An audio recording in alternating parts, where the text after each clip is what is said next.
नमस्कार दोस्तों, कहानी क्राइम चैनल पर आपका स्वागत है।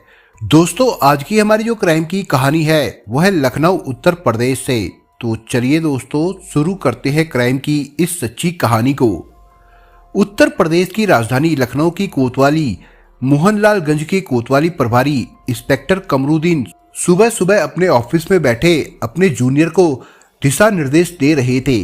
तभी पास के गांव का ग्राम प्रधान रमाशंकर वहां पहुंचा। ग्राम प्रधान होने के नाते वो अक्सर कोतवाली आता जाता रहता था, इसलिए कोतवाली के सारे पुलिसकर्मी उसे पहचानते थे।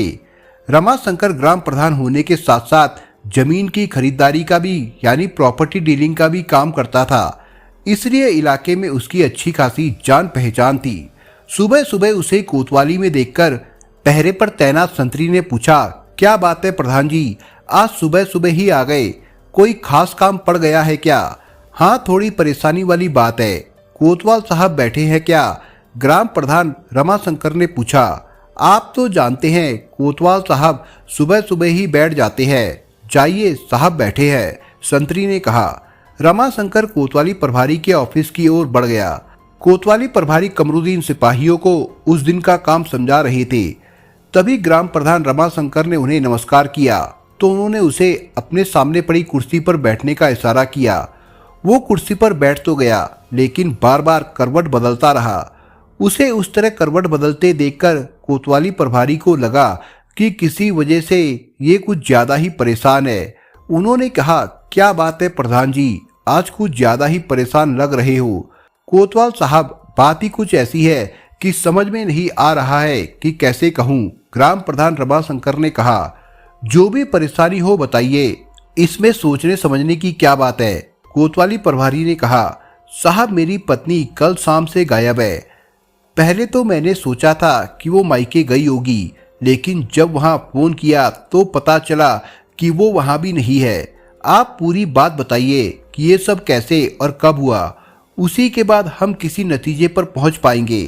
कल शाम को मेरी पत्नी मंजूलता हमारे ड्राइवर रामकरण के साथ टाटा सफारी कार से खरीदारी करने के लिए मोहनलालगंज बाजार गई थी।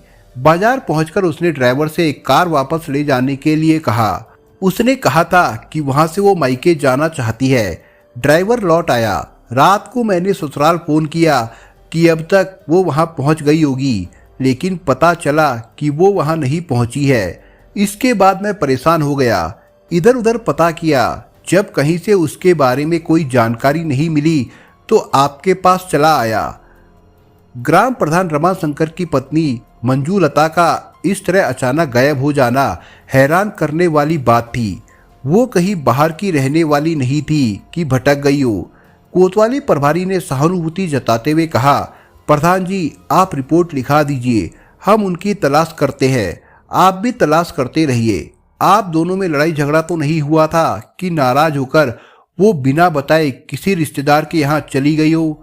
मोहनलालगंज बाजार से उन्हें कोई जबरदस्ती तो नहीं ले जा सकता। पुलिस और रमाशंकर अपने अपने हिसाब से मंजूलता की खोजबीन करते रहे। जब शाम तक उसके बारे में कुछ पता नहीं चला तो रमाशंकर के दोनों साले यानी मंजूलता के भाई त्रिलोकी दास और सत्यप्रकाश कोतवाली मोहनलालगंज पहुंचे। उन्होंने कोतवाली प्रभारी से अपने बहनोई रमाशंकर और ड्राइवर रामकरण के खिलाफ नामजद मुकदमा दर्ज करने के लिए कहा। उनका कहना था कि रमाशंकर और उसके ड्राइवर को पता है कि मंजू कहाँ है। त्रिलोकी दास और सत्यप्रकाश का गांव शिवधर भी मोहनलालगंज कोतवाली के अंतर्गत आता था, जो मोहनलालगंज कस्बे से मात्र 3 किलोमीटर दूर था। उन्होंने अपनी बहन की शादी परसेनी गांव के मजरा रानी खेड़ा के रहने वाले रमाशंकर रावत के साथ सन 2002 में की थी। इन 12 सालों में रमाशंकर ने खूब तरक्की कर ली थी। ग्राम प्रधान बनने के साथ ही उसने जमीन की खरीद फरोख्त करने का काम शुरू कर दिया था, जिससे उसने खूब पैसा कमाया था। इसकी वजह ये थी कि लखनऊ से सटे होने की वजह से यहाँ की जमीनों के दाम आसमान छूने लगे हैं। रमाशंकर और मंजूलता के 3 बच्चे थे। सबसे बड़ी बेटी सैली 10 साल की है, जो स्कूल जाती है। उससे छोटा बेटा शिवम 7 साल का है, तो उससे छोटी बेटी राशि 2.5 साल की है। मंजू अपनी गृहस्थी में पूरी तरह से खुश थी। उसे इस बात की खुशी थी कि उसके अच्छे दिन आ गए थे। ग्राम प्रधान बनने के साथ ही पति बड़ा आदमी बन गया था, लेकिन वो घर में कम समय दे पा रहा था। इससे मंजूलता को लगने लगा था कि वो पैसे के पीछे कुछ ज्यादा ही भाग रहा है। इस बात को लेकर दोनों में अक्सर कहा सुनी भी होती रहती थी। इसकी खास वजह ये थी कि मंजू को लगने लगा था कि उसके पति के संबंध कुछ अन्य औरतों से बन गए हैं। मंजूलता के काम और बात व्यवहार से ससुराल के बाकी लोग बहुत खुश रहते थे। उसके ससुर पूर्णमासी रावत उसे बहुत मानते थे। उनका बेटा रमाशंकर तो अपने काम में व्यस्त रहता था, इसलिए घर की सारी जरूरतों का ख्याल मंजूलता ही रखती थी। वो सास ससुर की खूब सेवा करती थी, इसलिए उसके गायब होने से पति पत्नी बहुत परेशान थे। मंजूलता के भाइयों को रमाशंकर पर ही संदेह था, लेकिन कोई सबूत न होने की वजह से वो कुछ कर नहीं पा रहे थे। वे सिर्फ ड्राइवर रामकरण के खिलाफ मुकदमा दर्ज करने के लिए पुलिस पर दबाव डाल रहे थे, जबकि कोतवाली प्रभारी इसके लिए तैयार नहीं थे। जब कोतवाली प्रभारी ने रिपोर्ट दर्ज नहीं की तो सत्यप्रकाश क्षेत्राधिकारी राजेश यादव, एसपी सौमित्र यादव तथा एसएसपी प्रवीण कुमार से मिला। उसका कहना था कि अगर रमाशंकर के ड्राइवर रामकरण पर शिकंजा कसा जाए तो सारी सच्चाई सामने आ जाएगी। सत्यप्रकाश के कहने पर क्षेत्र अधिकारी राजेश यादव ने ड्राइवर रामकरण को हिरासत में लेकर सख्ती से पूछताछ करने का आदेश दिया। आखिर जब कोतवाली प्रभारी कमरुद्दीन ने ड्राइवर रामकरण को हिरासत में लेकर सख्ती से पूछताछ की तो उसने बताया कि मंजूलता की हत्या कर दी गई है और उसके शव को मऊ गांव के एक पुराने कुएं में डालकर उसे पटवा दिया गया है। ड्राइवर रामकरण के बयान के आधार पर शव बरामद करने के लिए पुलिस को कुएं की खुदाई कराना जरूरी था। इसके लिए जेसीबी मशीन मंगाई गई।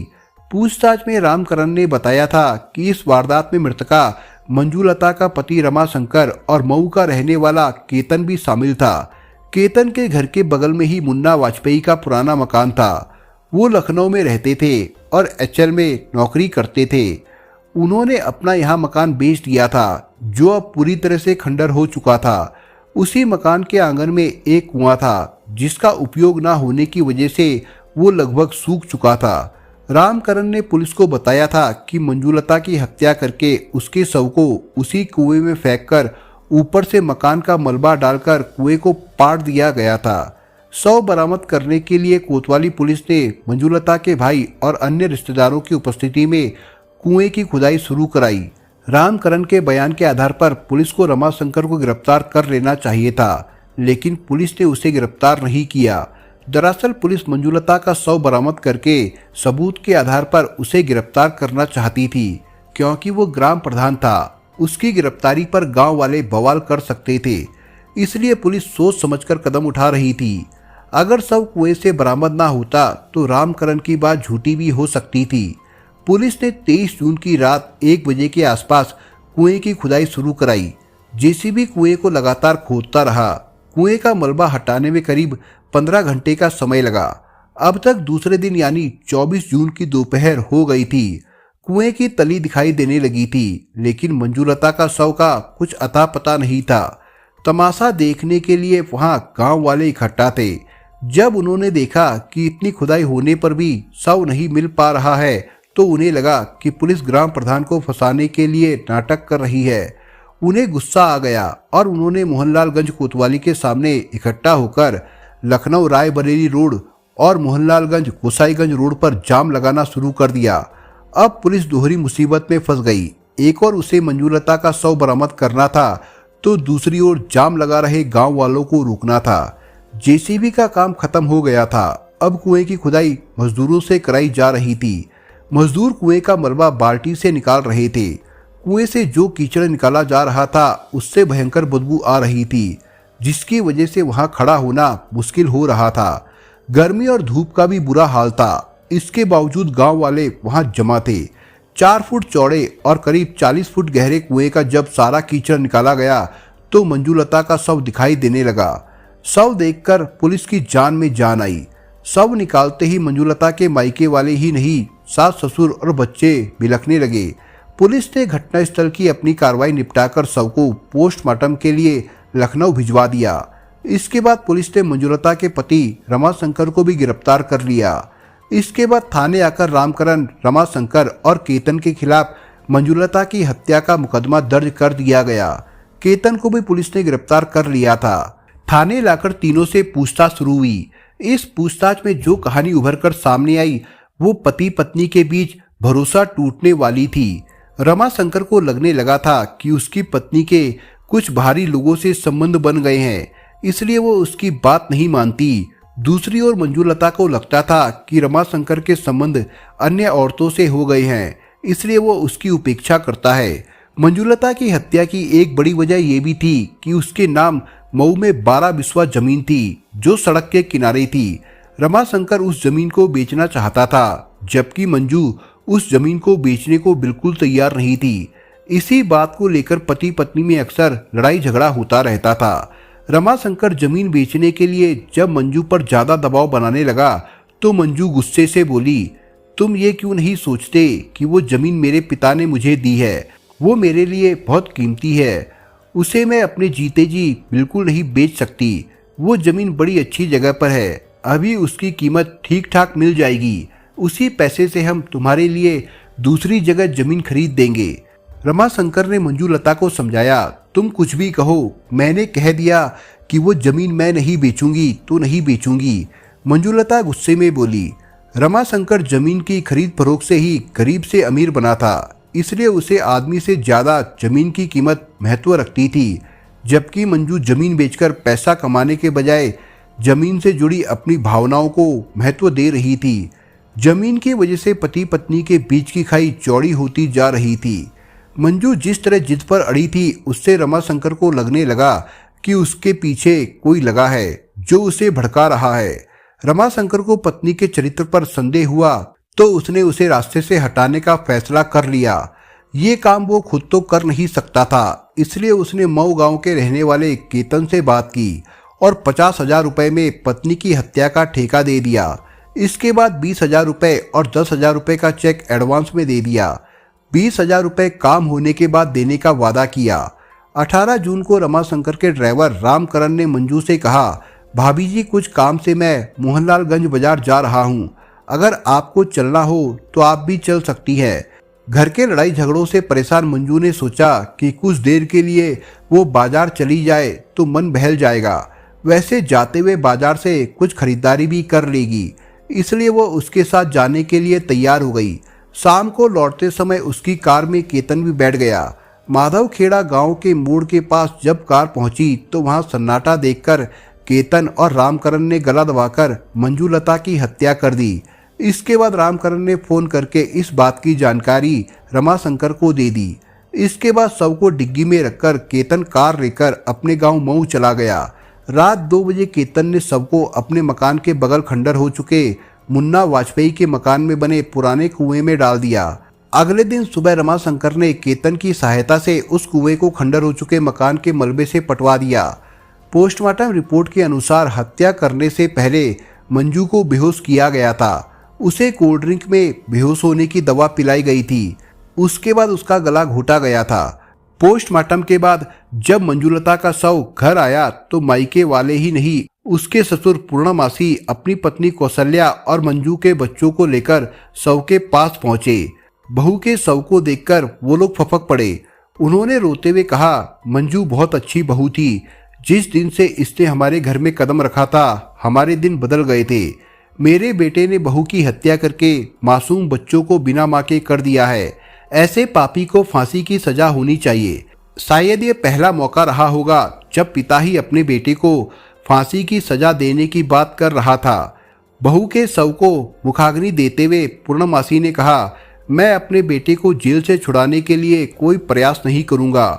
पूछताछ में रमाशंकर ने पुलिस को बताया था कि मंजू उस पर शक करती थी। उसे घर आने में देर हो जाती हो तो वो उससे तरह तरह के सवाल करती थी। उसका कहना था कि अगर वो उसकी हत्या ना करवाता तो वो उसे मरवा देती, क्योंकि उसके कुछ अन्य लोगों से संबंध हो गए थे। कुछ भी रहा हो, रमाशंकर ने जो भी किया वो ठीक नहीं था। शायद उसे पैसे और पहुंच का घमंड हो गया था। उसकी पहुंच कुछ हद तक काम भी कर रही थी, लेकिन पुलिस अधिकारियों के दखल ने उसका सारा काम बिगाड़ दिया।